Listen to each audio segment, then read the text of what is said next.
நெல்லை சந்திப்பு வரதராஜ பெருமாள் கோவில் சித்திரை திருவிழா தேரோட்டம் நடந்தது. விழாவில் திரளான பக்தர்கள் வடம் பிடித்து தேரை இழுத்தனர்.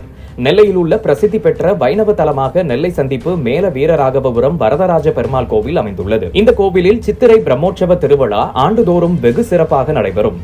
அதன்படி இந்த ஆண்டு சித்திரை பிரம்மோற்சவ திருவிழா கடந்த 12ஆம் தேதி கொடியேற்றத்துடன் தொடங்கியது.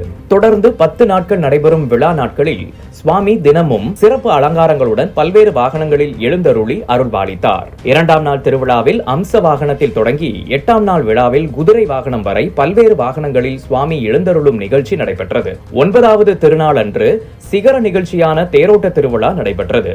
இதனையொட்டி அதிகாலையிலேயே கோவில் நடை திறக்கப்பட்டு தொடர்ந்து சிறப்பு பூஜைகளுக்கு பிறகு ஸ்ரீதேவி பூதேவி சமேத வரதராஜ பெருமாள் சிறப்பு அலங்காரத்துடன் தேரில் எழுந்தருளினார். காலை 7:30 மணிக்கு தேரோட்டம் தொடங்கியது. கோவிந்தா கோவிந்தா கேசவா கோபாலா போன்ற பக்தி கோஷங்களுடன் திரளான பக்தர்கள் தேரினை வடம் பிடித்து இழுத்தனர். தேர் 4 ரத வீதிகள் வழியாக சென்று மீண்டும் நிலையம் வந்து சேர்ந்தது.